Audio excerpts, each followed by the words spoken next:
Hello, स्वागत है आपका फिजिक्स सॉल्यूशन में। और हम अपनी क्लास 12th की फिजिक्स का चैप्टर 2 पढ़ रहे हैं, जिसका नाम है वैद्युत विभव एवं धारिता।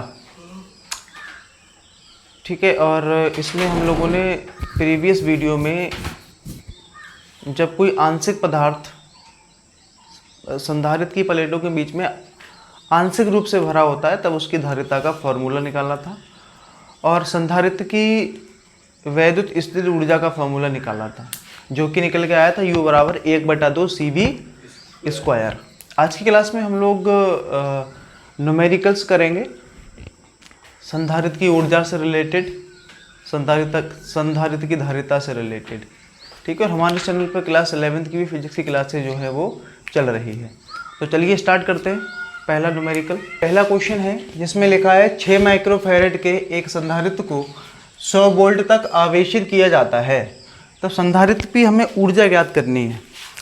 तो जो दिया है पहले उसे लिखते हैं। तो इसमें ये जो हमें 6 माइक्रोफैरेड है, ये हमें धारिता दे रखी है। C का मान कितना है? 6 माइक्रोफैरेड के एक संधारित्र को 100 वोल्ट, ये B का मान है कितना? 100 वोल्ट। ऊर्जा निकालनी है U का मान, और फॉर्मूला होता है 1/2 CV स्क्वायर। 1/2 लिखेंगे। C का मान है 6 माइक्रोफैरेड, तो 6 लगाएंगे और माइक्रो की जगह लगेगा 10 की पावर माइनस के 6। ठीक, और उसके बाद यहाँ क्या है? 100 का क्या? स्क्वायर, या फिर 100 को हम क्या लिख दें? 2 बार लिख दें। ठीक है, इसको काट देते हैं, 3 आ जाएगा कट के 3। तो अगर हम यहाँ देखें तो 10 की पावर 2 ये हो जाएगी, 10 की पावर 2 ये हो जाएगी, 2 और 2 4, 4 ये जुड़ जाएगा 6 में आके, तो कितना बचेगा? 10 की पावर माइनस के 2।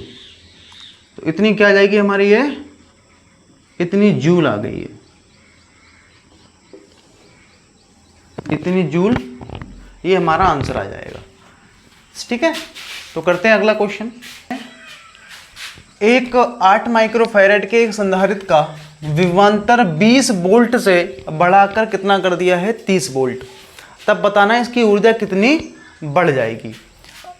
तो इस क्वेश्चन को कैसे लगाएंगे? तो इसमें ये जो हमें धारिता दी है कितनी है? ये हमें धारिता दी है 8 माइक्रोफैरेड। ये C का मान है 8 माइक्रोफैरेड।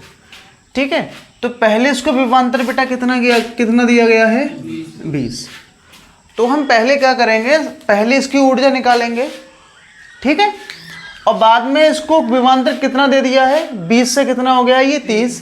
फिर 30 का विभवांतर नहीं, 30 की ऊर्जा निकालेंगे। तो ज़्यादा वाले में सिर्फ हम क्या करेंगे? फिर कम वाले को घटा देंगे। तो हमें यह पता चल जाएगा कि ऊर्जा जो है कितनी बढ़ जाएगी। ठीक है, तो यहाँ पर हम इसको लिख देते हैं क्या? B1 कितना है?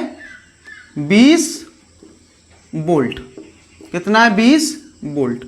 तो यहाँ लिख देते हैं बेटा प्रथम दशा में। प्रथम मतलब पहले ऊर्जा निकालते हैं, इसको क्या बोल देते हैं बेटा? U1। क्या होता है फॉर्मूला? 1/2 CV square. तो 1/2 ऐसे ही रखते हैं। C का मान है 8 गुणा 10 की पावर माइनस के 6 लगा देंगे। और V कितना है हमारा? ये है 20। तो 20 को 2 बार लिख देते हैं, 20 गुणा 20। तो ये काट देते हैं बेटा, ये 8 कट जाएगा, तो 4 दूनी 8, 8 दूनी 16, 16 आ गई है। और ये बेटा इसकी पावर जो है ये आ जाएगी आपकी 1 0 ये 1 0 ये यहाँ जोड़ देंगे 10 की पावर माइनस के 4। इतना बेटा ये जूल आ गया। ठीक, ये आ गया हमारा किसका मान? U1 का मान। तो ये 20 वोल्ट का विभव आ गया। 20 वोल्ट जब विभव हम दिए थे तो ऊर्जा इतनी आ रही है निकल के। अब कितना कर दिया बेटा उसकी ऊर्जा? 30। तब हम क्या करेंगे? द्वितीय दशा में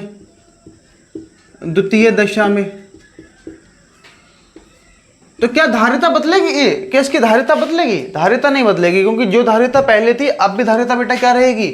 C रहेगी। धारिता चेंज नहीं होती है। तो इसको U2 बोल देना है। 1/2 CV2 स्क्वायर। 1/2 C का मान है 8 गुणा 10 की पावर माइनस के 6, और ये कितना लगेगा बेटा? 30, यानी 30 गुणा 30। 30 गुणा 30 कर देते हैं इसको, 30 गुणा 30। इसको काट देते हैं बेटा कितने बार में? 4 बार में। 4 तियाँ 12 और 12 तियाँ 36, गुणा 10 की पावर माइनस के 4 बचेगा। ये बेटा आ गया हमारा जूल। ये हो गया U2। आप देख सकते हो वो 36 है, ये बेटा 16 है। तो हम क्या निकालेंगे बेटा, ऊर्जा में क्या वृद्धि, ऊर्जा में वृद्धि। इसको लिख देते हैं डेल्टा U से। तो क्या करेंगे, U2 में से माइनस कर देंगे U1 को। तो 36 गुणा 10 की पावर माइनस के 4, यहाँ माइनस लगेगा, यहाँ कितना है 16 गुणा 10 की पावर माइनस के 4। तो ये बचेगा आपका 20 गुणा 10 की पावर 4, वो भी जूल। तो इतनी बेटा ऊर्जा क्या होगी, पहले से बढ़ जाएगी। ठीक, तो इस टाइप से करेंगे बेटा ऐसे क्वेश्चन। तो सबसे पहले हमने इसमें क्या करा, जब इसको विभव दिया गया था 20, उसकी ऊर्जा निकाली और बढ़ा के कर दी 30, फिर 30 की ऊर्जा निकाली और फिर ज़्यादा वाले में से कम वाले को घटा दिया। तो हमें क्या मिल जाएगा बेटा, कितनी ऊर्जा आखिर इसकी बढ़ गई। ठीक है, तो करते हैं अगला क्वेश्चन। ये नेक्स्ट क्वेश्चन है हमारा, जिसमें लिखा है 27 माइक्रोफैराड का समांतर प्लेट संधारित्र 400 वोल्ट तक आवेशित है। यदि इसकी प्लेटों के बीच की दूरी को हम क्या कर दें, आधा कर दें, तो बताना है प्लेटों के बीच में विभवांतर, नया विभवांतर कितना हो जाएगा। पहले विभवांतर कितना था, अब कितना हो जाएगा, ये बताना है। और इसके साथ साथ हमें ऊर्जा भी बतानी है कि ऊर्जा में क्या परिवर्तन आएगा। ठीक है, तो इस क्वेश्चन को कैसे लगाएंगे, देखो तो इसमें हम मान लेते हैं ये हमारा कोई संधारित्र है, एक संधारित्र में 2 प्लेटें होती हैं, ये हमारा संधारित्र आ गया। ठीक है, इस संधारित्र में क्या होता है, एक को हम देते हैं विभव और दूसरी को जोड़ते हैं कहाँ से, कनेक्ट कर देते हैं पृथ्वी से, है ना। तो एक पर हमारा प्लस आवेश आ जाता है और दूसरे पर माइनस आवेश आ जाएगा।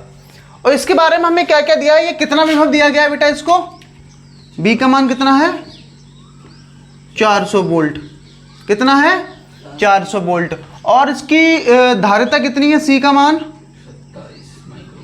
27 माइक्रोफैराड हो गया। सही है। अब हमें क्या निकालना है बेटा, यहाँ पर हमें यह बताना है यदि इसकी प्लेटों के बीच की हम दूरी क्या कर दें, आधी कर दें। दूरी कितनी कर दें, आधी कर दें। तब बेटा हमें यह बताना है कि यहां पर जो नया विभवांतर होगा V का मान वो कितना हो जाएगा। ठीक है, तो कैसे सॉल्व करेंगे इसको देखिए।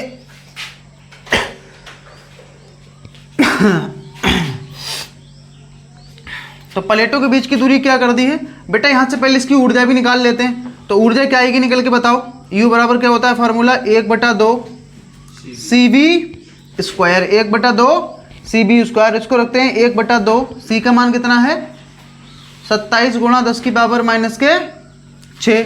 अब V का मान 400 है तो 400 को 2 बार लिख देते हैं, स्क्वायर लगा इसलिए, है ना। तो ये कट जाएगा बेटा, कितने बार में, ये 200 आ गया कट के। तो ये आ जाएगा 27 दूनी 54, 54 चौक 8, ये 27 दूनी 54 और 54 चौक कितने होते हैं, 4 चौक 16, हाथ से लगा 4 पंजे 20 और 1 216 और गुणा 10 की पावर बचेगी माइनस की 2। तो इतना जूल बेटा इस समय इसकी ऊर्जा निकल के ये आ रही है। ठीक है, ये आ गया अपना U का मान। ठीक, अब हम क्या करेंगे बेटा, जैसा हमके क्वेश्चन में बोला है कि प्लेटों के बीच की दूरी हमने क्या कर दी है बेटा, आधी कर दी है। और अभी यहाँ दूरी कितनी है, यहाँ बेटा दूरी हमारी कितनी, वो D है। सही है, यहाँ पर दूरी कितनी है बच्चों, बेटा कितनी दूरी है यहाँ, वो दूरी हमारी D है। कैसे करेंगे देखो, प्लेटों के बीच की दूरी हमने क्या कर दी, आधी कर दी, मतलब और पास आ गई है प्लेटें, बाकी हमने सब कुछ सेम रखा है। ठीक, और एक को हमने कहाँ जोड़ दिया, यहाँ पर पृथ्वी से जोड़ दिया, है ना। तब हमें बताना है बेटा कि इसके प्लेटों के बीच में विभवांतर, नया विभवांतर कितना हो जाएगा। पहले कितना था बेटा, अच्छा एक बार बताओ, एक हम बेटा ये फॉर्मूला पढ़े थे, क्या था, B बराबर क्या होता है, B बराबर क्या होता है ED, B बराबर क्या होता है ED। तो हम यहाँ से लिख सकते हैं बेटा B समानुपाती किसके, D के, B समानुपाती किसके, D के। तो अगर हम इसका फॉर्मूला बनाएं तो कैसे बनेगा, V1 बटे में V2 इक्वल टू D1 बटे में D2। बताओ पहले विभव कितना था 400 लगा देते हैं यहाँ, ठीक है। बाद का विभव हमने क्या मान लिया बेटा, V2 इक्वल टू, दूरी पहले कितनी थी, दूरी क्या मानी थी, D, अब आधी कर दी ना, आधी, आधी का मतलब कितनी हो गई है, D बटा 2, तो नीचे क्या आ जाएगा ये D बटा 2, तो D से D कैंसिल, तो ये हो जाएगा 400 बटे में B2 बराबर, ये 2 कहाँ जाएगा बेटा, ऊपर, तो 2 से ये काट देंगे कितने बार में, 200 बार में, तो B2 बराबर कितना आ गया बेटा, ये 200 वोल्ट। तो आप देख सकते हो बेटा पहले विभव कितना था 400, जब हम दूरी आधी करेंगे तो विभव कितना रह जाएगा, घटकर 200, ठीक। और हमें बेटा यहाँ पर क्या निकालनी है, इसकी ऊर्जा भी बतानी है, तो ऊर्जा निकाल देते हैं। ऊर्जा बेटा कैसे निकलेगी, क्या होता है फॉर्मूला, इसको बोल देते हैं U1, और ये हम क्या आ जाएगा बेटा यहाँ से U2, फार्मूला दोबारा भी लगा देंगे, 1/2 CV², बस B यहाँ पर 2 लग जाएगा, और धारिता कभी नहीं बदलती, जो धारिता इधर थी वही धारिता वहीं रहेगी, तो यहाँ आ जाएगा 1/2, C का मान है आपका 27 गुणा 10 की पावर माइनस के 6, और यहाँ इसका मान है बेटा V, ये इसके लगा देंगे 200 का क्या स्क्वायर, ठीक है। तो ये हो जाएगा 1/2 27 गुणा 10 की पावर माइनस के 6, तो ये कितना आ जाएगा, 2 दूनी 4, 1 2 3 4 जीरो लग जाएंगे यहाँ पर, तो इसको काट देते हैं, कितने बार में कटेगा ये इतना आ जाएगा 20,000, तो यहाँ आ जाएगा ये 27 दूनी 54 और गुणा 10 की पावर माइनस के 2 इतनी जूल।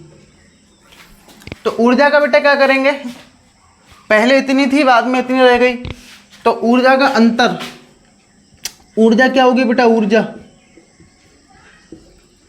डेल्टा U बराबर कैसे निकालोगे, बड़े वाले में छोटा वाला घटा दो, ये U1 में से क्या क्या घटा देंगे, U1 माइनस U2, बताओ U1 का मान कितना है, 216 गुणा 10 की पावर माइनस के 216 गुणा 10 की पावर माइनस के 2, माइनस लगा दो 54 गुणा 10 की पावर माइनस के 2, ठीक। तो यहाँ कितना बचेगा, 216 में से जब हम 54 घटाएंगे तो कितना बचेगा, ये 2 और यहाँ 6 बचेगा, 162 गुणा 10 की पावर माइनस के 2, तो इतनी बेटा ये क्या आ गई जूल, तो इतनी बेटा ऊर्जा क्या हो जाएगी, ये कम हो जाएगी, ठीक। तो इस तरीके से बेटा हम इस क्वेश्चन को लगाएंगे, ठीक है। तो करते हैं अगला क्वेश्चन। इसमें हमारा अगला क्वेश्चन है जिसमें लिखा है एक समांतर प्लेट संधारित्र की प्लेटों का व्यास 8 सेंटीमीटर है, ठीक है। प्लेटों के बीच वायु भरी है, यदि इस संधारित्र की धारिता 100 सेंटीमीटर त्रिज्या के गोले की धारिता के समान हो तो इन प्लेटों के बीच की क्या निकालनी है, हमें दूरी निकालनी है। यानी ये क्वेश्चन पढ़ के हमें ऐसा लग रहा है कि इस बार जो संधारित्र है हमारा, उसमें जो प्लेटें होंगी वो बेटा कैसी होंगी, वृत्ताकार। क्यों, क्योंकि यहाँ पर हमें क्या दिया है बेटा, गोले का व्यास दिया है। प्लेटें कैसी होंगी इस बार, वृत्ताकार प्लेटें होंगी, ठीक है। तो बनाते हैं इसका छोटा सा डायग्राम, फिर समझते हैं इस क्वेश्चन को। तो इस बार हमारा जो संधारित्र है वो ऐसी प्लेटों वाला नहीं है, ठीक है। इस बार बेटा जो प्लेटें हमारी वो कैसी हैं, वो वृत्ताकार प्लेटें हैं। तो एक प्लेट ये है और दोनों प्लेटें बेटा कैसी होंगी, ये समान होंगी। और एक पर हम क्या देंगे बेटा, आवेश देंगे पॉजिटिव या नेगेटिव, और दूसरी प्लेट को क्या कर देंगे, ग्राउंड से कनेक्ट कर देंगे, है ना। तो ये दोनों जो प्लेटें हैं कितनी दूरी पर रखी हैं ये हमें बताना है, मतलब किसका मान, डी का मान बताना है, ठीक है। अब हम क्या करेंगे बेटा, यहाँ पर इसके व्यास दिए हैं, दोनों प्लेटें समान आकार की होंगी, तो अगर इनके व्यास 8 है तो त्रिज्या कितनी हो जाएगी, 4। तो त्रिज्या को हम लिख देते हैं बेटा इसकी स्मॉल आर से, कितनी है त्रिज्या, कितनी है 4 सेंटीमीटर, ठीक। और आगे इसमें ये लिखा है, इनमें इसके बीच में वायु भरी है, ये ध्यान रखना, क्या भरी है इसमें, वायु। और जब वायु भरी होती है तो के का मान कितना हो जाता है, 1 हो जाता है। के का मान कितना हो जाता है, 1। आगे इसमें लिखा है प्लेटों के बीच वायु भरी है, यदि इस संधारित्र की धारिता किसके बराबर है, इसकी धारिता, इस संधारित्र की जो धारिता है किसके बराबर है, 100 सेंटीमीटर त्रिज्या के गोले के बराबर है। तो यहाँ गोला बना देते हैं, ये अपना गोला है कोई, ठीक। ये क्या है, गोला है, और इसकी त्रिज्या हम क्या मान लेते हैं, कैपिटल R, और त्रिज्या हमें कितनी दी है इसकी, 100 सेंटीमीटर। सही है, 100 सेंटीमीटर। तो हमें क्वेश्चन में बेटा ये दिया है, प्रश्नानुसार क्या दिया है हमें क्वेश्चन में, हमसे क्वेश्चन में ये बोल रहा है कि इस संधारित्र की धारिता, मतलब किसकी धारिता, संधारित्र की धारिता किसके बराबर है, गोले की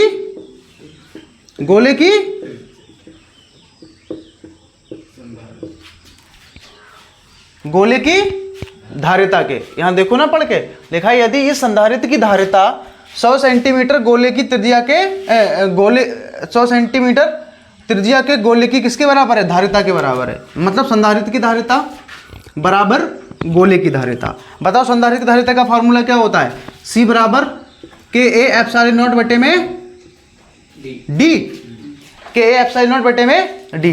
अगर इनके बीच में वायु भरी है तो के का मान कितना हो जाएगा, 1 हो जाएगा। तो हम यहाँ सिंपली फॉर्मूला लगा सकते हैं, ए एप्सिलॉन नॉट बटे में डी बराबर, और गोले की धारिता का बेटा फॉर्मूला क्या होता है, C बराबर 4 पाई एप्सिलॉन नॉट और R, 4 pi epsilon not R।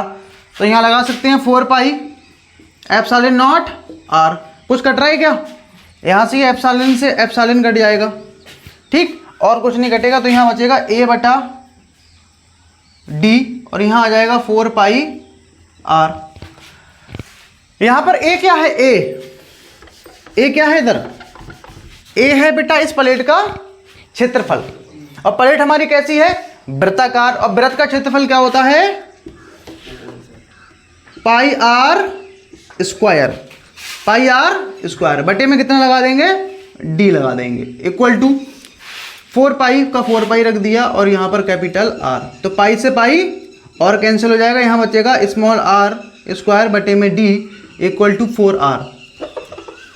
ठीक, तो इसको पक्षांतर कर देते हैं, तो D बराबर कितना आ जाएगा, ये R स्क्वायर बटे में 4R। सारे मान लगा दो यहाँ पर। स्मॉल r का मान कितना है बेटा, 4 सेंटीमीटर। कितना है, 4 सेंटीमीटर। तो सेंटीमीटर का सेंटीमीटर में लगा दो, ये भी सेंटीमीटर में है, ये भी सेंटीमीटर में लगा सकते हैं। तो ये आ जाएगा बेटा 4 गुणा 4 बटे में 4, और कैपिटल R का मान है बेटा यहाँ 100। तो 1 4 से 1 4 कट गया, तो यहाँ आ जाएगा बेटा D बराबर 4 बटा 100। इसकी भाग करेंगे तो ये आ जाएगा 0.04 सेंटीमीटर। तो ये आ गया बेटा हमारा आंसर। तो जैसा हमसे बोला था बेटा, हमने इसमें वैसा ही किया है। इसमें बोला था कि संधारित्र की धारिता जो है वो किसके बराबर है, गोले की धारिता के बराबर है। तो यहाँ से लिख दिया संधारित्र की धारिता बराबर गोले की धारिता। ये फार्मूला होता है संधारित्र की धारिता का, ये फार्मूला होता है गोले की धारिता का। गोले की धारिता का फार्मूला होता है C बराबर 4 पाई एप्सिलॉन नॉट R, और संधारित्र की धारिता का फार्मूला होता है C बराबर के ए एप्सिलॉन नॉट बटे में R।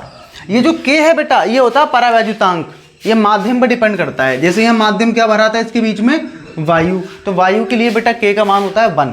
तो 1 लगाओगे यहाँ पर, तो कुल मिला के क्या बचेगा, ए एप्सिलॉन नॉट बटे में D।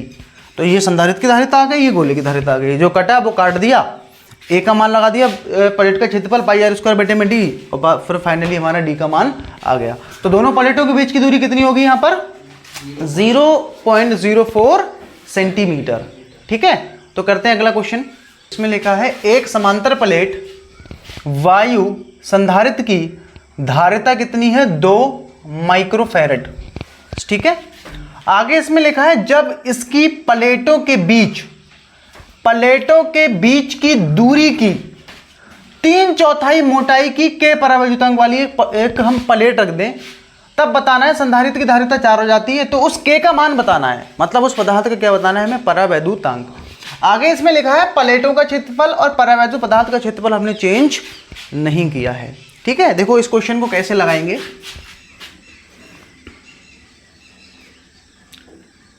तो इसमें लिखा है एक समांतर प्लेट वायु संधारित्र की धारिता, एक पहले संधारित्र ले लेते हैं, ये हमारा आ गया एक संधारित्र आ गया। ठीक है, एक पर हम क्या देते हैं बेटा, पॉजिटिव या फिर नेगेटिव, और दूसरी वाली पर क्या आ जाता है, इसके विपरीत आवेश, और इसको क्या करते देते हैं हम लोग, पृथ्वी से कनेक्ट। तो प्लेटों के बीच की दूरी क्या मान लें, इसकी D मान लें। और क्षेत्रफल क्या मान लें प्लेट का, ए मान लें। और यहाँ लिखा है बेटा वायु संधारित्र, तो के का मान कितना हो जाएगा इसके लिए, 1 हो जाएगा। तो संधारित्र की धारिता होगी क्या यहाँ पर, सी बराबर, वैसे फॉर्मूला हमारा क्या होता है, के ए एप्सिलॉन नॉट, के ए एप्सिलॉन नॉट बटे में डी, के ए एप्सिलॉन नॉट बटे में डी होता है बेटा, ठीक है। तो सी का मान कितना है, धारिता कितनी है बेटा इसकी, पहली बार में इसकी धारिता है बेटा 2, तो यहाँ लगा देते हैं 2 बराबर के का मान बेटा 1 लग जाएगा, क्योंकि वायु संधारित है और वायु के लिए के का मान कितना होता है भैया, 1 होता है, ठीक। तो यहाँ 1 लगा दिए, तो यहाँ बचेगा ए के एप्सिलॉन नॉट बटे में डी, तो इसको हम समीकरण 1 मान के बेटा यहीं पर छोड़ देंगे। अब आगे हमसे क्या बोल रहा है, देखो यहाँ तक बेटा ये हो गया, ठीक। आगे इसमें पढ़ते हैं, इसमें लिखा है जब इसकी प्लेटों के बीच, किसकी प्लेटों के बीच, संधारित्र की प्लेटों के बीच, प्लेटों की बीच की दूरी की 3/4 मोटाई की बेटा एक बीच में क्या डाल दी हमने, एक प्लेट और डाल दी, ठीक है। तो ये है बेटा हमारी संधारित्र की प्लेटें पहले की तरह, सही है। इसकी प्लेटों में कोई बेटा चेंज नहीं किया है, इस पे हमने आवेश दे दिया प्लस माइनस, तो इस पे क्या आ जाएगा, माइनस आ जाएगा, और इस पे कहाँ जोड़ देंगे इसको, पृथ्वी से। बताओ इसकी बीच की दूरी कितनी है बेटा, कितनी है, डी है। आगे इसमें लिखा है बेटा इसकी प्लेटों के बीच की दूरी की कितनी गुनी, 3/4 मोटाई की, 3/4 मोटाई, किसकी 3/4 मोटाई, किसकी 3/4 मोटाई, ये जो प्लेटों के बीच की दूरी हमने मानी क्या है, डी है, इसकी 3/4 मोटाई की एक प्लेट रख दी हमने। 3/4 मोटाई मतलब इतनी मोटी कोई हमने क्या डाल दी, इसके अंदर कोई है क्या डाल दी है, ये कोई प्लेट है, और इसकी मोटाई कितनी है, मोटाई कितनी है इसकी, 3/4, और किसकी 3/4, डी की 3/4, तो 3/4 और ये डी। और इसका परावैद्युतांक बेटा कितना है, वो है बेटा कितना, परावैद्युतांक कितना है, के, तो इस के का मान हमें निकालना है। अब इसकी धारिता बताओ बेटा कितनी होगी, ये प्रूफ हमने कल की क्लास में किया था। अब आप चेक करो बेटा, ये संधारित्र की प्लेटों के बीच में ये प्लेट हमारी कैसी भरी है, आंशिक रूप से, कैसी है, तो धारिता क्या होगी इसकी, सी बराबर क्या होता है फॉर्मूला, सी बराबर ए एप्सिलॉन नॉट बटे में डी माइनस के टी और प्लस का टी अपॉन के होता है। तो धारिता कितनी हो गई है इसकी, धारिता कितनी हो गई है, ये 4 हो गई है बेटा धारिता, तो यहाँ 4 लगा देते हैं। ए का मान ऐसी रहेगा, इसको नहीं बदला गया है, ये भी ऐसी रहेगा। डी बेटा दूरी की दूरी ये भी सेम रहेगी, लेकिन बेटा टी मोटाई देखो कितनी हो गई इसकी, 3/4 और ये डी, प्लस लगाए प्लस लगा दो, टी बेटा दोबारा से लगेगा 3/4 और ये डी बटे में के। थोड़ा इसको हल कर लेते हैं थोड़ा सा, कैसे होगा हल बेटा, ये 4 ऐसी रहेगा बराबर ए एप्सिलॉन नॉट बटे में, यहाँ से बेटा इसका लासा ले लेंगे ब्रैकेट के अंदर, तो लासा कितना आ जाएगा इसका, 4 लासा आ जाएगा, कितना लासा आएगा 4, तो ये ऊपर जाएगा बेटा 4D माइनस का 3D आ जाएगा बेटा ये, और प्लस ये के जाएगा ऊपर, तो ये आपका आ जाएगा 4D बटे में 4K, सही है। तो यहाँ से आ जाएगा अपने ये 4 ए एप्सिलॉन नॉट बटे में ये आ जाएगा आपका डी बटा 4 और यहाँ से बचेगा आपका 3D बटे में 4K। फिर से लासा लेना पड़ेगा इसका, तो कितना आएगा बेटा लासा, ए एप्सिलॉन नॉट, नीचे का लासा लेते हैं, नीचे बेटा लासा आएगा यहाँ से 4K, तो यहाँ आपका आ जाएगा DK प्लस 3D, तो 4K कहाँ जाएगा सबसे ऊपर, तो यहाँ आपका आ जाएगा 4K ए एप्सिलॉन नॉट बटे में DK प्लस का 3D, तो 4 से 4 कैंसिल, तो यहाँ बचेगा आपका 1 बराबर के ए एप्सिलॉन नॉट और बटे में DK प्लस का 3D। तो ये आ गई बेटा आपकी समीकरण, ये आ गई आपकी समीकरण 2। अब हम क्या करेंगे बेटा, सिंपली समीकरण 1 को 2 से क्या कर देंगे, भाग कर देंगे, ठीक है। समीकरण 1 को 2 से क्या कर दोगे, भाग कर दोगे।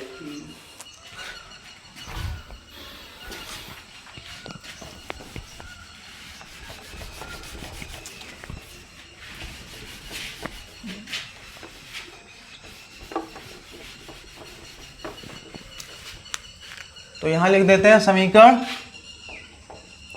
1 को 2 से क्या करने पर, या 1 को 2 से भाग कर दो, 2 से 1 भाग कर दो, एक ही बात है। तो यहाँ समीकरण 2 है, 1 है हमारी ये, तो 2/1 आ जाएगा ये। और समीकरण 2 कितनी है बेटा, इधर कितना है ये ε0/d, और यहाँ आ जाएगा आपका KA ε0/dk और प्लस का 3D। ठीक है, तो इसको सबसे ऊपर लेके जाएंगे बेटा यहाँ, या इसको ये काट दो, ये कट गया, तो ये हमारा बेटा यहाँ से आ गया 2/1, और यहाँ सबसे ऊपर जाएगा ये dk plus 3D, dk plus 3D बटे में कितना बचेगा ये dk, कितना बचेगा ब्रैकेट में, बटे में बचेगा ये dk, क्योंकि यहाँ से k बचा, ये k जाएगा ऊपर, ये सबसे ऊपर गया तो यहाँ का k जाएगा इधर। अच्छा ऊपर कुछ कॉमन, यहाँ 2 बच रहा है, ऊपर d कॉमन है, तो यहाँ क्या बचेगा k प्लस 3 बटे में dk, तो एक d से d कैंसिल, तो यहाँ बचा बेटा, इसकी गुणा करा देंगे तो 2k बराबर k प्लस 3, तो k को उठा के इधर ले आए हम लोग, तो यहाँ बचेगा केवल k, तो k बराबर कितना आ जाएगा ये 3। तो ये बेटा जो परावैद्युत पदार्थ हमने भरा है उसका परावैद्युतांक कितना होगा, 3 होगा। ठीक है, तो इस टाइप से हम इस क्वेश्चन को सॉल्व करेंगे।